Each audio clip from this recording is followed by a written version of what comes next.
I remember the last time that I cried in prison. After 8 years, I was finally on the home stretch.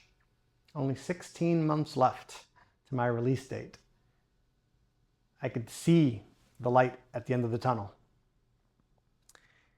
I had big plans. I was going to open up a restaurant with my dad. It was going to be called the Jazz Q Lounge, an upscale New Orleans themed seafood restaurant.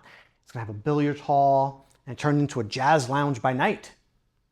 Dim lit, rich blue neon accents, like a speakeasy vibe. You all would have loved it. And every week I called my dad and I spoke with him for about 15 minutes because that's all the time we were given.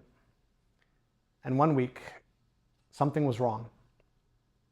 I tried calling him and got no answer, and it was my cousin who finally answered the phone, and she told me that he was sick. So sick that it was unlikely he would make it through the night. And later that day, I endured something that I wouldn't wish upon my worst enemy. I experienced the torture and the privilege of hearing my dad's final breaths through a prison phone. And so, as before, I found myself balled up in a cell, sobbing and regretting all of my life choices. Our decisions have consequences that ripple across time, across lives. And we treat them like they're momentary problems to be solved.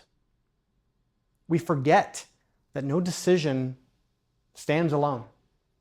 Instead, it is woven into the tapestry of our lives, into who we are, into who we're becoming.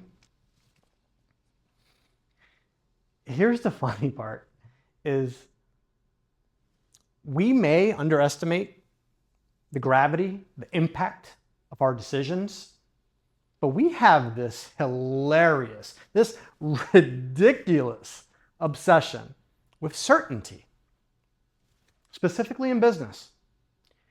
We have a desperate need to gather accurate data and insights and develop tactical action plans that will achieve the intended outcome.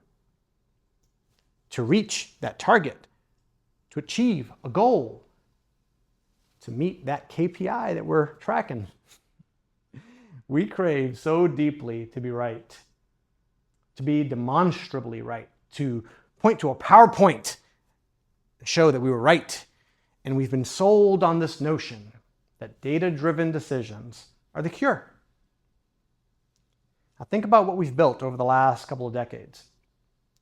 We generate more data every minute than any human in this room could hope to process in a lifetime. We have dashboards, predictive models, business intelligence tools with names that sound like they belong on a spaceship. And on top of all of that, now we have AI. It will synthesize everything and hand you a confident answer right away. And that only feeds our obsession. It devours data and it spits out the insights, the answers. We are swimming in answers. And somewhere along the line, we forgot the question. Why are we really changing this? What would actually make this a great or a terrible decision? What's the point?